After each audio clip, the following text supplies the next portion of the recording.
think we'd all like to leave a footprint in life, in one way or another, hopefully for the good. I want to take you to the Solomon Islands, to a man who has enabled another group of people to leave a very clear footprint. This is Mission Alive. You're with Roger from the MSC Mission Office. That man that I want to talk about is Bishop Luciano Capelli. And that's him there with a little girl from the school, probably a school that he built, maybe a school that these footprints have built. On the other side is his old cathedral, which he inherited, and the new one that he built. I want to tell you the story about how that came about. I was visiting Gizo in the Western Province, and Luciano is the Bishop of Gizo, helping him to do diocese renewal program. I think not long before I actually went there was an earthquake to the west of Gizo and resulted in a tsunami, which was a bit disastrous. Now, Gizo is not on the west coast of the island there at that stage, it's around the corner in a lagoon. Two things happened there. On the beach fronting the west where the tsunami came from, living in camps were some people from Kiribati, or Gilbert Islands as they still call themselves. And many of them died because the whole camp was just absolutely inundated and washed up against a cliff where they had no chance of escape. As the water rose around into the bay and the earthquake severely damaged the old cathedral. It was a nice enough a cathedral for its time, but it certainly wasn't a great monument to architectural brilliance or engineering. It was just a fairly standard sort of a building. So Luciano developed this, inherited this.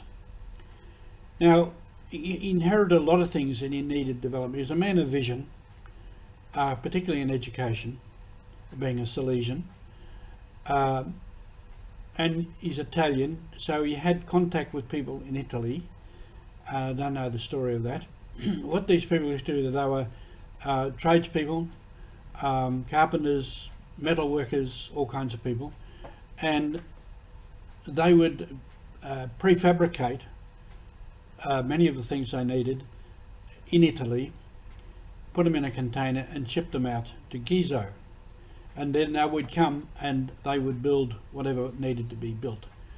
And they called themselves footprints because they wanted to leave a footprint in life. And they would come and they would work long hours. They'd be up first thing in the morning working.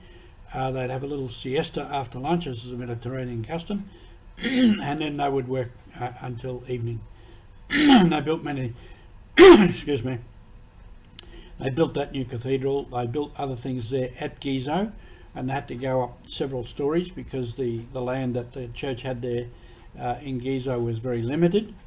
And then they built other things, schools and clinics on some of the other islands, on Choiseul and on Nila, other islands to the north. And so they left footprints.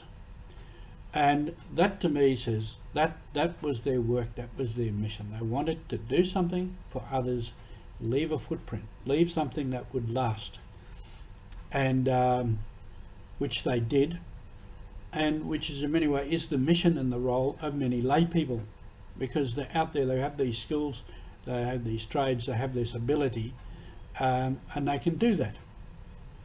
And the work of the bishop as an ordained minister was to encourage that and help that happen, give people the chance, the opportunity to do that. So this is a little story of the church in action, and this is mission. And just leave you again with the vision of the bishop and his old church and his new church.